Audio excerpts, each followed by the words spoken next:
it affects you and what you can do about it. So, what's a broadcast flag? Well, a few different definitions.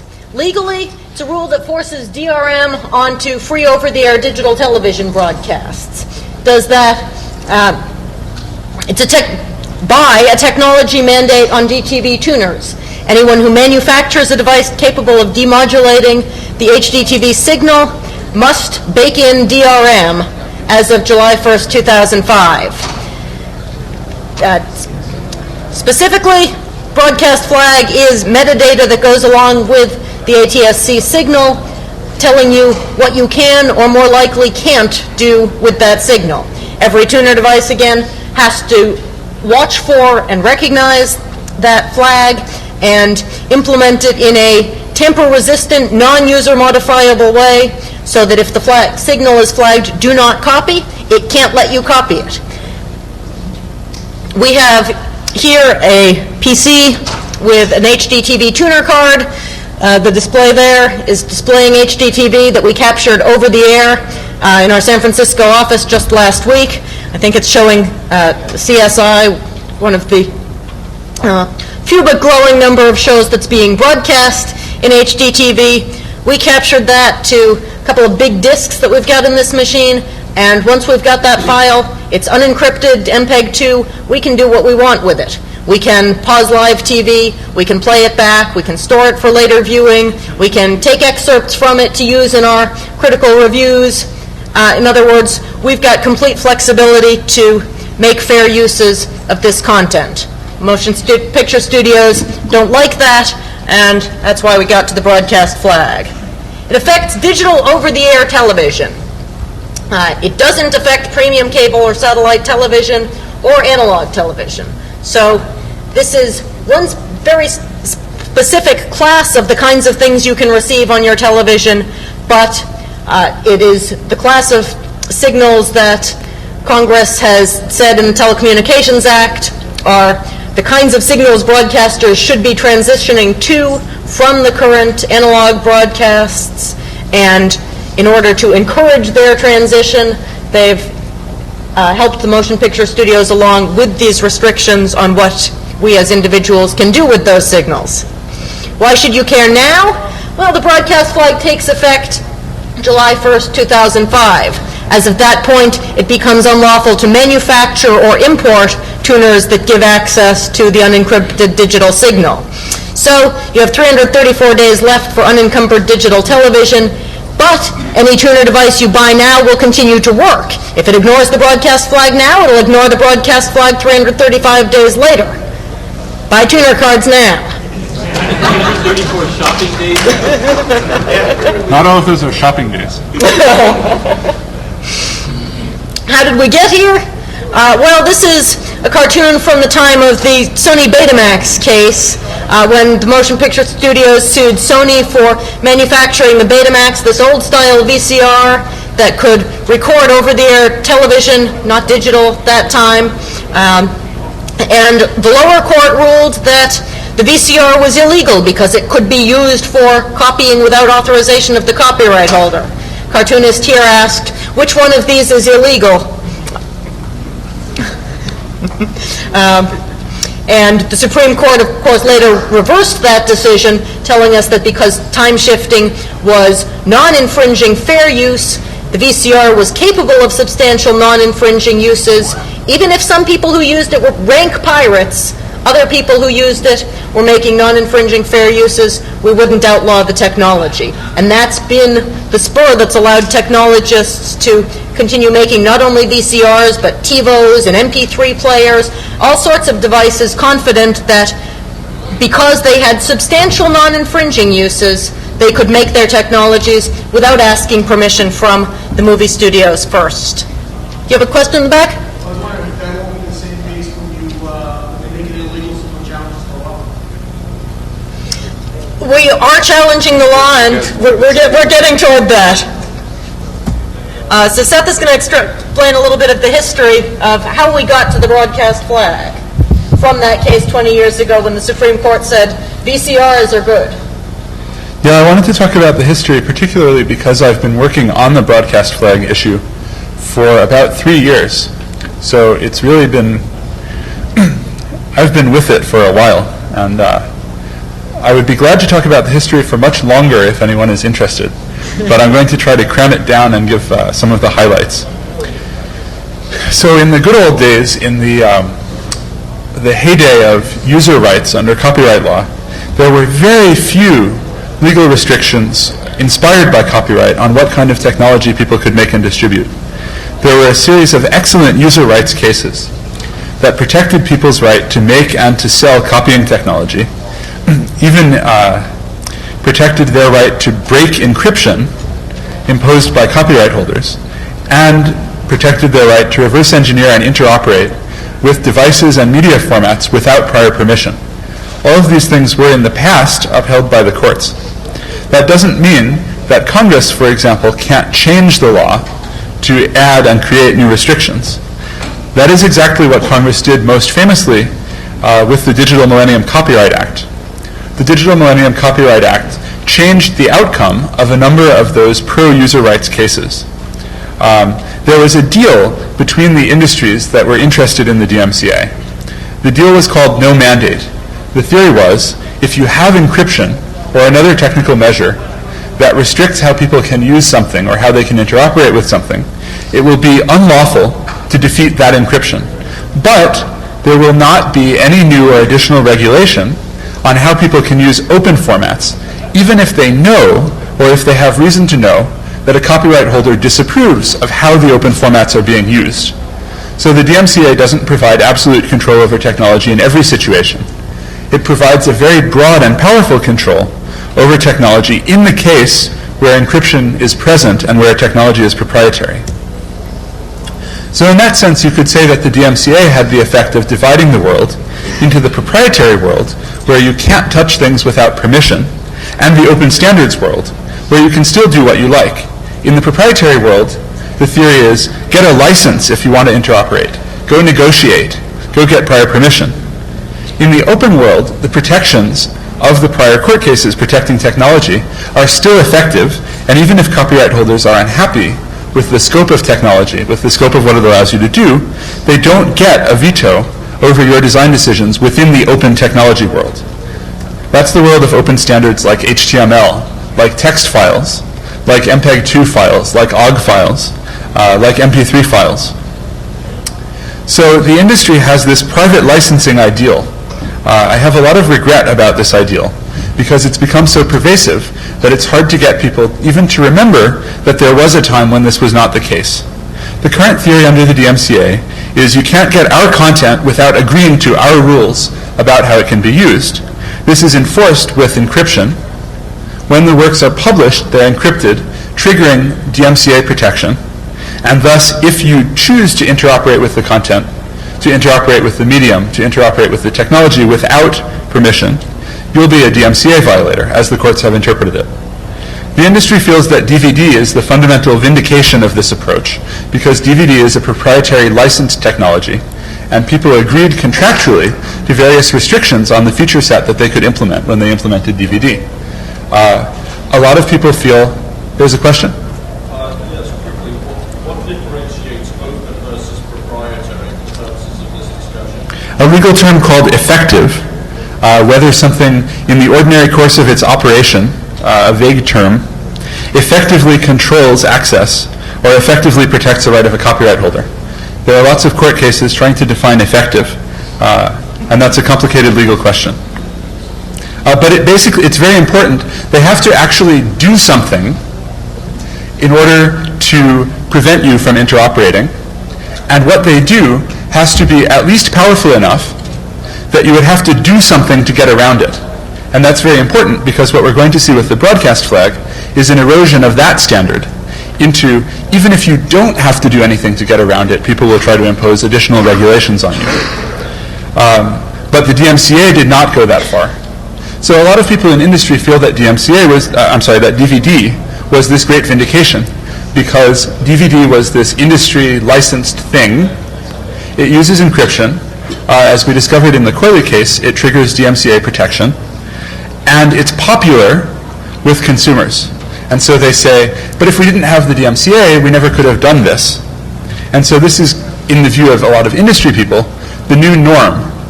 You want to interoperate, you go, you negotiate, you get a license, you get permission. That's the way things are going to be in the future.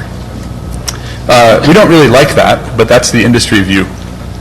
The Motion Picture Association feels that even this legal regime does not go far enough to protect its interests, because sometimes, for various reasons, primarily what they refer to as legacy reasons, movies might still be available to people in unregulated open technologies. The recording industry is kind of conflicted over whether it wants more restrictions or not. The Recording Industry Association signed a pledge not to seek any regulations of open technologies, and then it went back on that pledge and started advocating such restrictions. So we're not sure exactly how they think about this. The motion picture industry has never claimed that the DMCA went far enough, and has always claimed that additional regulations on top of the DMCA would be necessary from their point of view. So I had a few examples of things that the DMCA does not control the feature set of implementations of. Audio CDs, things like MP3 streams, analog recordings like VHS, television broadcasts, that's what we're going to be talking about today, analog outputs from DVD or satellite, and analog outputs from cable, even premium cable. So all of these things are uncontrolled, meaning that regardless of what copyright works may be present, regardless of what indication people may have about what policies copyright holders prefer, the DMCA does not reach far enough to allow copyright holders to dictate to technology implementers what they may do with these sources. So MPAA said there are 3 technologies that particularly worry them. They want these technologies to be regulated because these technologies are particularly threatening. The first is unencrypted digital television broadcast over the air. The second is analog captures, the so-called analog hole. We started to make fun of them over the term analog hole, so they renamed it the analog reconversion problem, or analog reconversion issue. The analog issue is a very fundamental issue. In order for something to be perceived by a person, it needs to be converted back into an analog form. At that point, it can be digitized by any device that can digitize an analog signal. So for example, you might have a DVD. The DVD has to be converted into an analog format for you to perceive it. If it's converted into an electrical analog format, like NTSC, like S-video, you can plug that into the input of an analog to digital converter, a video digitizer, and you can digitize it. And regardless of the encryption that may have existed in the first place, the encryption will not serve to prevent it from being redigitized, as the industry says. And that can be done with very high quality. There's no theoretical amount of noise that will necessarily be there. You know that noise is added, but there's no law of physics that says that it has to be very much noise. And if you get good equipment, it may be very little. So they say there's this analog hole and it's a big problem, and they want to regulate analog to digital converters. And they are trying to do that, and they haven't done it yet. And that's an interesting issue that's still alive. And finally, if people do decrypt or do use the analog hole to redigitize something, they may use file sharing or other uncontrolled channels. And the motion picture industries say that they would like to be able to detect when that has occurred, and after the fact, apply some control upon detecting that this has occurred. And that means some kind of watermark detector inside PCs somewhere, or inside PC displays somewhere. So when you decrypt the thing, and you circulate it or you record it on some medium, they're going to notice, oh, this is actually some commercial audiovisual work that has been decrypted. So now that we know that, we're going to reimpose restrictions on how it can be used.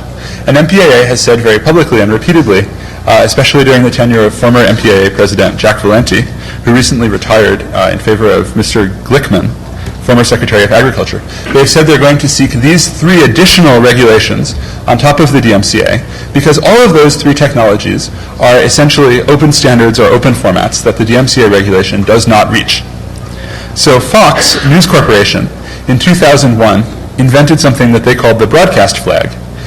Because U.S. digital television broadcast over the air is digital and unencrypted, there are no DMCA restrictions on what you can do with it when you receive it. So Fox said, well, there ought to be something in the headers, something in the metadata that would indicate that a copyright holder doesn't want something to be redistributed to the public. Once we've defined that metadata, we can seek legislation based on it. We can seek regulations based on it. So they invented this. They can indicate when they want a device to obey some kind of redistribution control rule, and then in their ideal world, devices will recognize it and comply.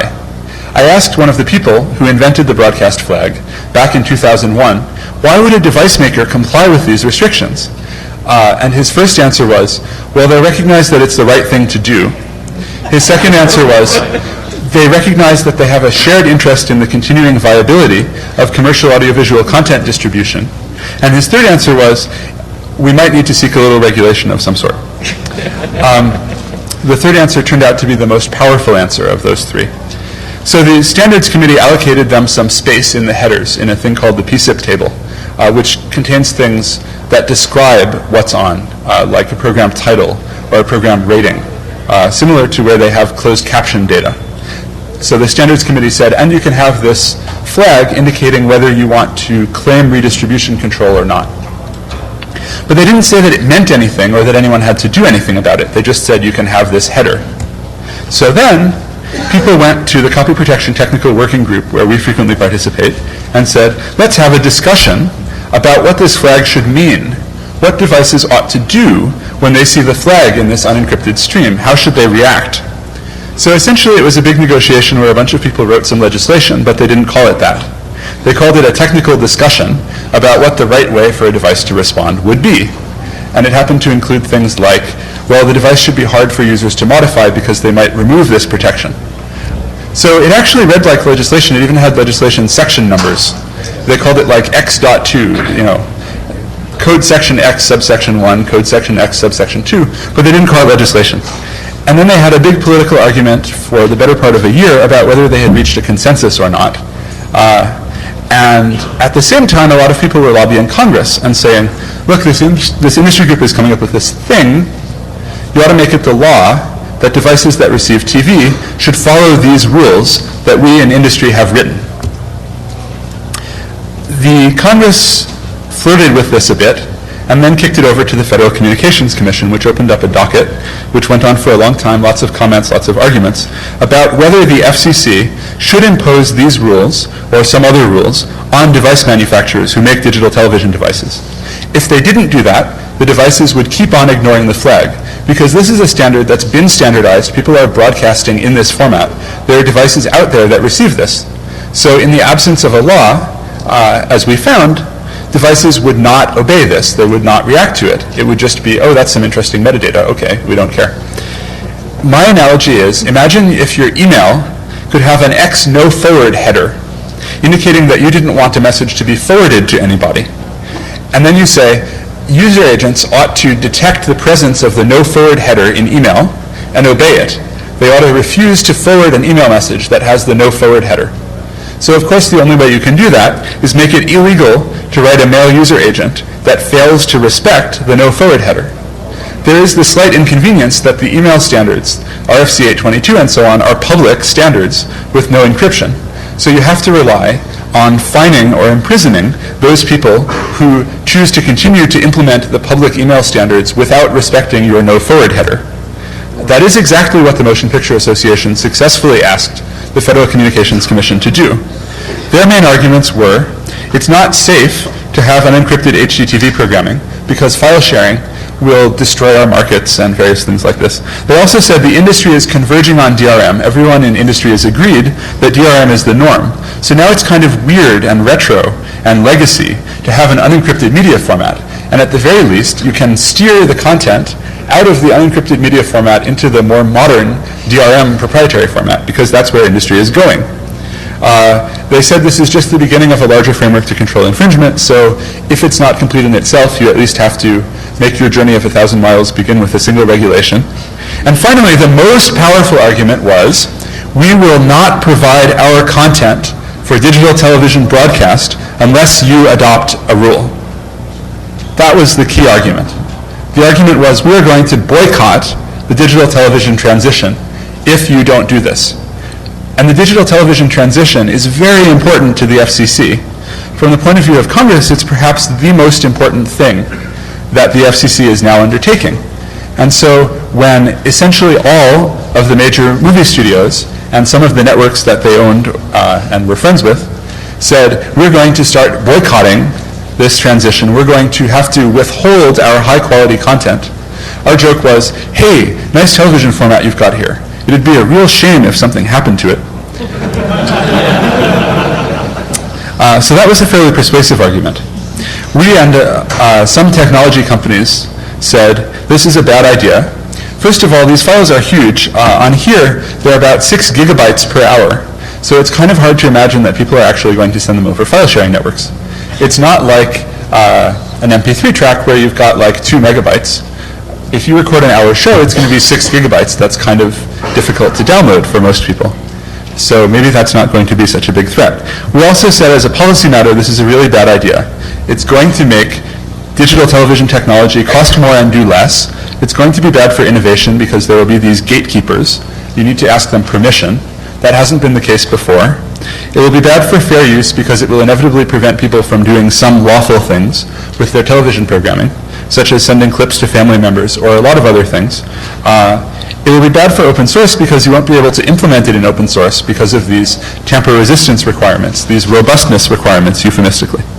And it's a bad regulatory precedent because it suggests that any time an open standard scares entertainment copyright holders, they can just come in and set rules for how people can use that open standard, which goes far beyond the DMCA. And if you let them do it this time, they'll keep coming back and saying, this technology is too big a risk, that technology is too big a risk, you've got to regulate this and that and the other thing.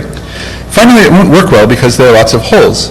One of our filings said, this isn't a solution, it's a sieve. One of the holes we're advocating here today, which is the fact that devices manufactured before the regulation takes effect will continue to work because there's no change in the format. That's the so-called legacy hole. There's also the analog hole, software-defined radio, which I'll talk about, and the DVI grandfathering in, because a bunch of people had DVI monitors that don't do DRM, so they said if you give a slightly resolution-reduced DVI output, that doesn't need to be encrypted for legacy reasons forever. So there are a lot of holes. Also, it's a public standard with no crypto, so anybody can implement it. Small numbers of people have gotten together and implemented this from scratch. So it's not necessary, it's a harmful thing, and it's not going to work well. The FCC adopted the rule. The pressure of the we're going to boycott the digital television transition was too politically difficult for them to resist, and they said, as of July 1st, 2005, less than 1 year from the date of our current presentation, devices that are manufactured that receive terrestrial digital television broadcasts, as well as certain cable TV things that are still being argued about, and so we're not going to address that in this presentation, may only output or record digital television programs that have this flag to analog outputs, to government-approved DRM technologies, or to certain weird exceptions like this legacy DVI thing. And they must not be modifiable, the term is robustness, by a user to do otherwise.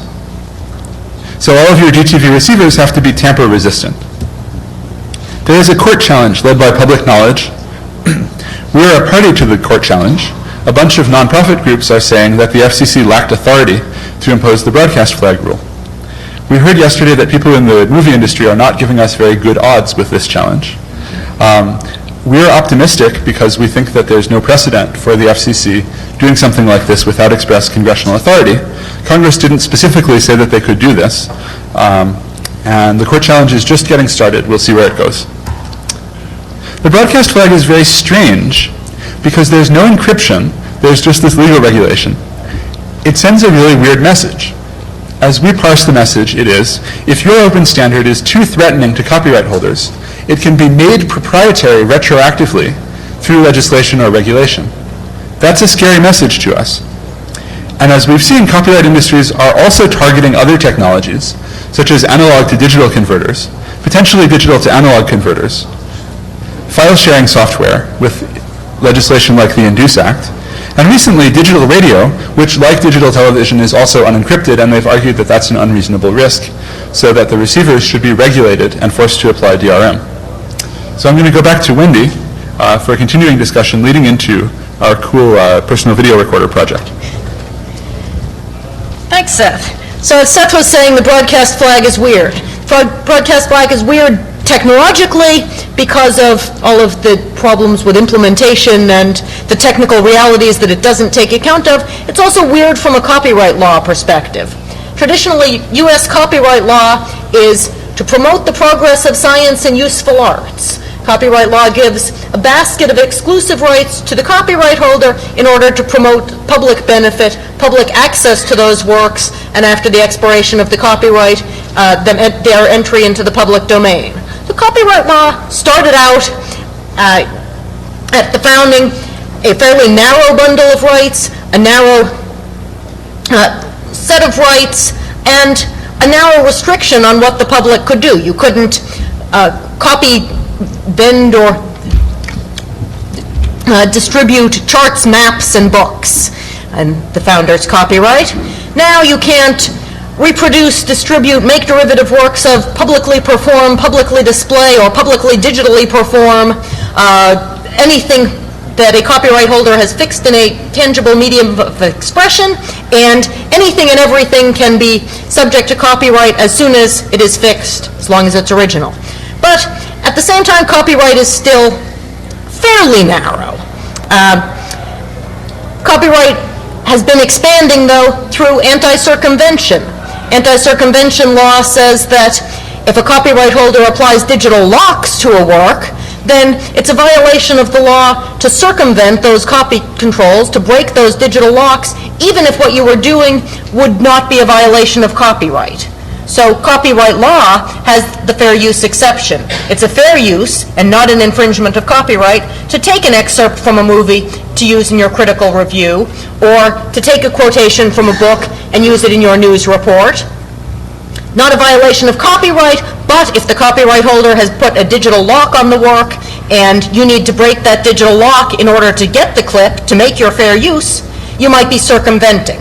So anti-circumvention covers much more than copyright and puts a layer of additional restrictions onto the public what we can do with copyrighted works. Well, take that expansion and go one greater. Technology mandates, like the broadcast flag, say it shall be unlawful to make a technology that doesn't have DRM to protect the digital locks, to protect the copyrights. So for this nugget of copyrighted expression, you've now got digital locks and technologies. Anyone who makes a technology to deal with copyrighted works now has the government's finger in that design process. And the broadcast flag says anyone who makes a digital TV tuner has got to go through the FCC licensing process or use approved technologies. You can't just go to your garage and build what you think would work best for the public. And you can't rely on the Sony Betamax standard of substantial non-infringing use to say that because most of what people can do with this technology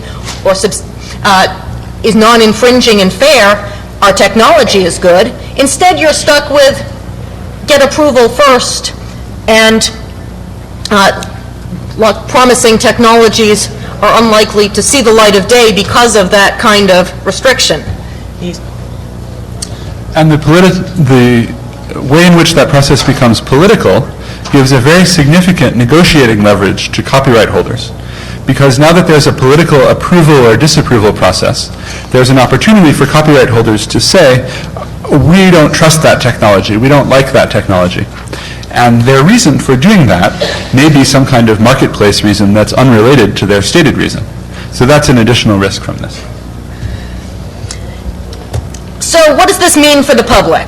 General public, Joe Q average, any tuner or digital video recorder you buy will have DRM baked in. And can you record to a plain old DVD? Can you send a clip to your mother? Can you watch TV recorded in one place on the plane or at another house, or lend a disc to your friend to watch? Those are questions that we don't know the answers to, but if the motion picture industry has its way in the various technologies that are approved, the answer to all of those will probably be no. Legitimate non-infringing uses of television will be blocked because you won't be able to buy the technological device you need to make those uses. The average consumer who can't hack his machine will just be stuck. And so what does this mean for the geeks? You can't hack your machine. Why should you be concerned, some may ask. Well, it still means that any tuner or digital video recorder you can buy will have the DRM baked in. And maybe you can hack the hardware to build your own DVR, but no compliant device will work with open source drivers because open source is by definition not tamper resistant, and it is designed to be user modifiable. Well, if you can comment out the if broadcast flag don't save, then broadcast flag doesn't do much good. Well, the MPAA may be politically stupid. They're maybe opposed to us, but they're not stupid. They recognize that, and they would clearly oppose anything that was implementable in open source, and would likely be able to convince the FCC that that was not tamper resistant, and that that would not give them the protection that the FCC has already said it will give them. So Brad Hunt, we recently had an article in Wired News talking about our Digital Television Liberation Front, and Brad Hunt, who's CTO of the MPAA, said there are a lot of things that are still going to be allowed under the broadcast flag. As though that was a retort to all of the things that we said were problems with this technology. Well, a lot of things doesn't mean everything. It doesn't mean everything that copyright law permits will still be possible. It means a lot of things that the Motion Picture Association doesn't deem too threatening. And it's precisely that fringe class of uses that the motion picture industry deems threatening but are not infringements of copyright that it's most important to protect, because it's in that fringe that the technological innovation happens. It's there that we got the VCR. It's there that we got TiVo, because they didn't have to ask permission before they developed, because they were allowed to develop the fair uses and then let the court rule on them, that we got rulings that permitted time shifting, that we got concessions from the movie industry that, well, they may not like TiVo, they can't sue it out of existence. They did sue Replay TV out of existence, however, for making technology that was slightly less friendly to them, like having the commercial skip feature instead of just go in through the back door to enable a 30-second advance. But some good news, as we stated at the beginning, the mandate doesn't take effect until July 1st, 2005, and for the backwards compatibility, and because this is an open standard, tuners built now continue to work unrestricted. And HDTV tuners are available for PCs running Linux and Windows, with drivers for under both of those operating systems. There is a tuner device that's either just became available or will shortly become available for Mac OS. And again, buy it now. It will continue to work. It will continue to give you the unencrypted full digital output come July 2nd, 2005. So this box that we've got sitting up here is a Pentium 4 3 gigahertz machine with the PC HDTV HD2000 card. That is a PC card that receives the digital signal,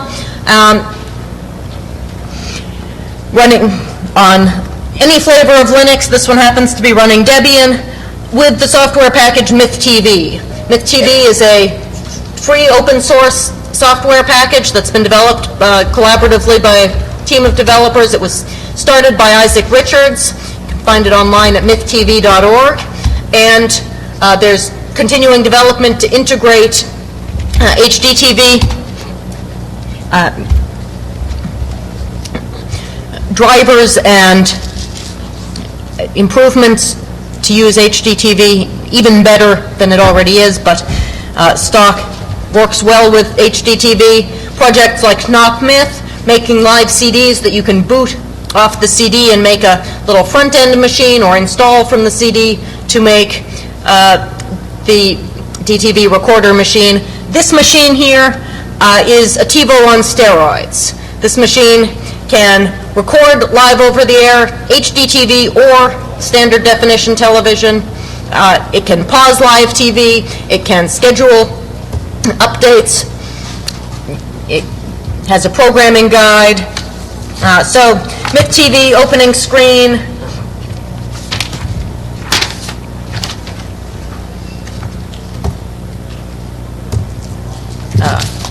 Watch television, get a lineup, select from that lineup that you want to record a program,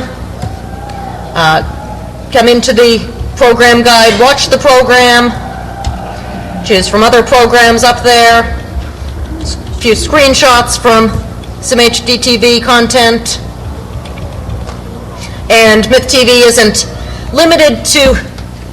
I'm just demoing the same thing. Yeah, excellent. Myth TV isn't limited to television. You could make this box your home entertainment center by adding in music, by adding in weather modules, by changing the themes to match your preferences.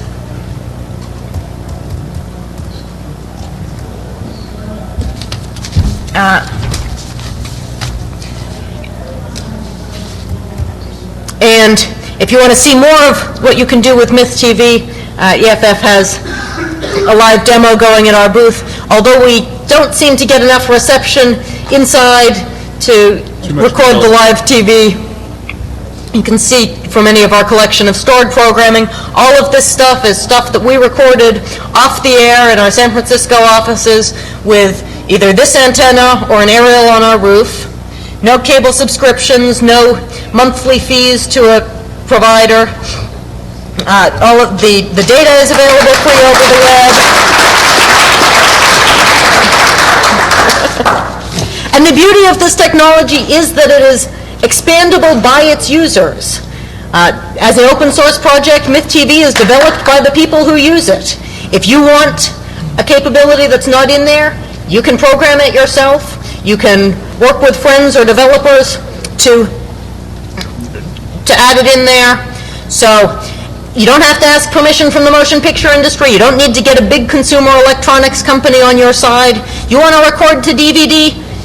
You can do it. That's in there now. You want to compress the program so you can put it onto a smaller disk or store your backups more easily? You can do it. You want to combine the management of your television with the management of your music? You can do it. And if you want to take that clip when you were on television and send it to your mother and father, you can do that. And if you want to burn a show to CD or DVD, share it with a friend, you can do that. Because this device does not have DRM built in, doesn't have DRM baked in, and will continue to operate broadcast flag free.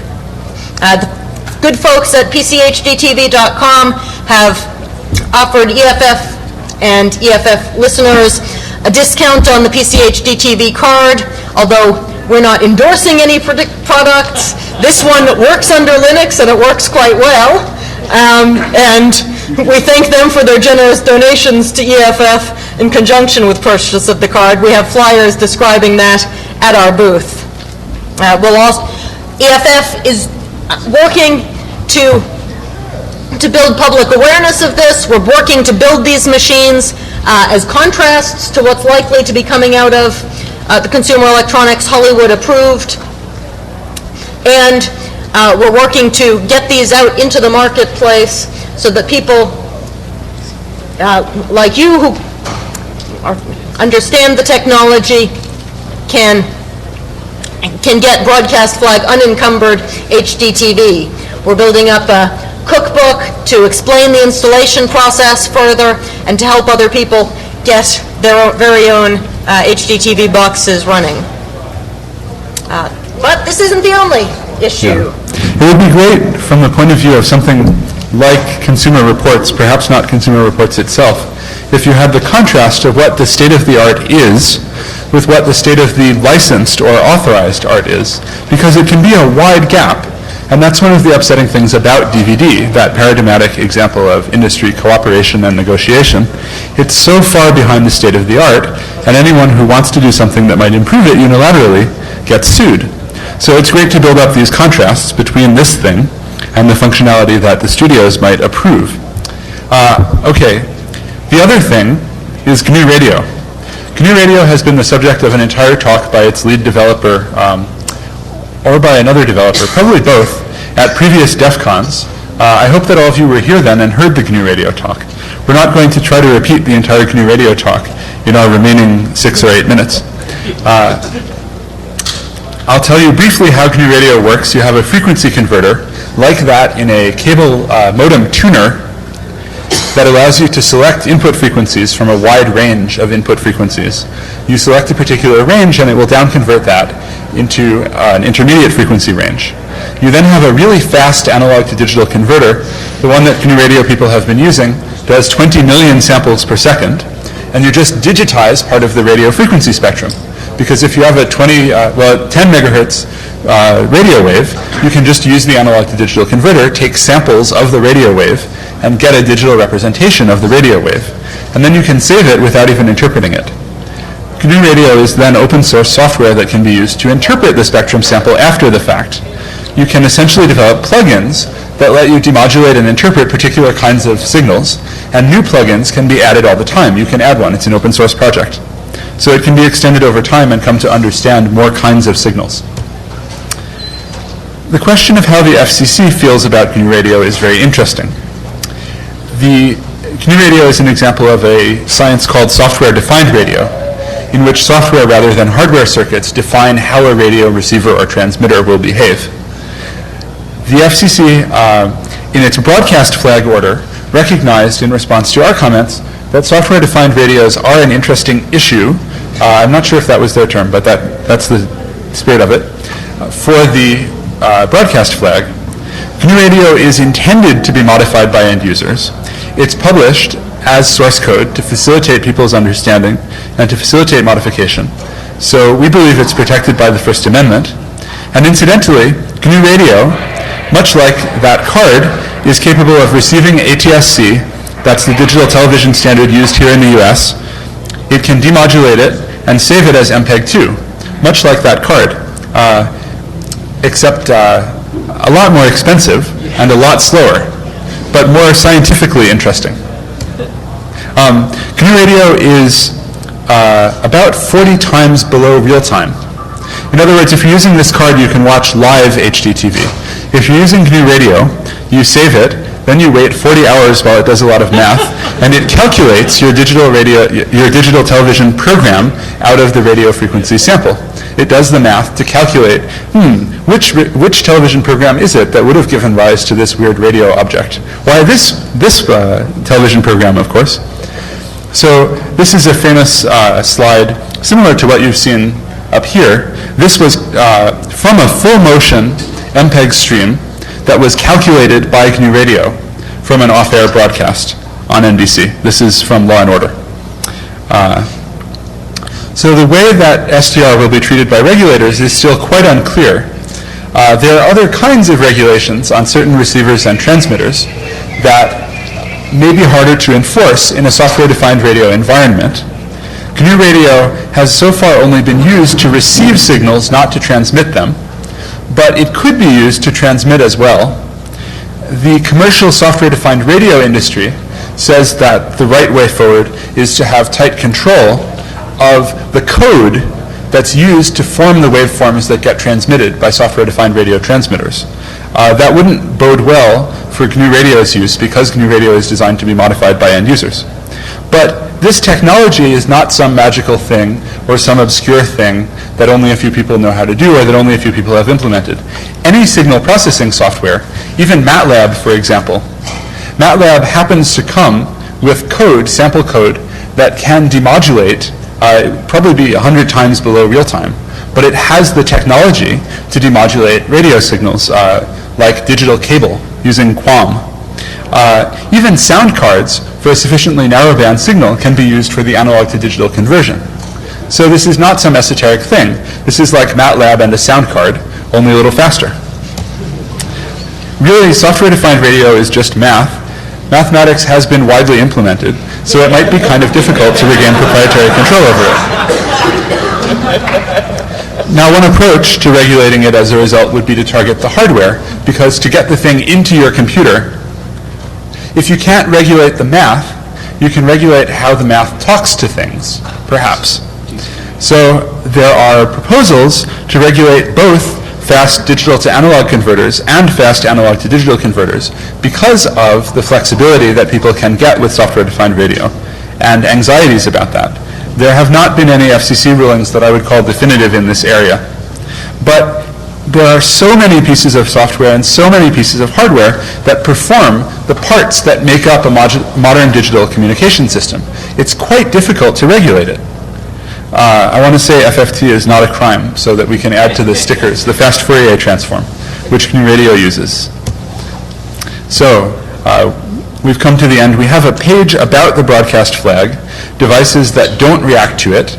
If you get those devices before July 1st, 2005, as Wendy has said, and I think it bears repeating, and it bears repeating to people beyond DEF CON, for over-the-air U.S. digital television, those devices will continue to work, and they will give you an unencrypted MPEG stream that you will not get from the devices lawfully manufactured within the U.S. for sale in the U.S. after that date. So we encourage people to visit these URLs, to visit our booth for a demo, and I suppose we have 2 minutes for questions? 3 minutes for questions? Sure, we'll take a couple of quick questions, and I saw one early over here. Okay, when are the manufacturers not supposed to build anymore? You're saying they can't sell on. No, that's actually a manufacture date. Any device lawfully manufactured under the rule can be resold. That's actually a manufacturing cutoff date, July 1st, 2005. So therefore, after July 2nd, whatever's in inventory is going to be sold. That's correct. Thank you. Now, major manufacturers have a long design time and a long product cycle, so they may well start implementing the restricted devices earlier in order not to have to make the changeover abruptly. Want to pick some? I seem to remember that the open source code will not be compatible with the broadcast flag enabled TV devices. What's to prevent open source being run as a driver specific? Presumably, if you could get the technical information necessary to write the open source drivers, the manufacturer would be in violation of the regulation for having allowed that technical information to be released. Somebody can't buy the card. It's entirely possible that there will be no cards produced because they can't be robust against precisely the kind of attack. Like the reverse engineering It's the eyes.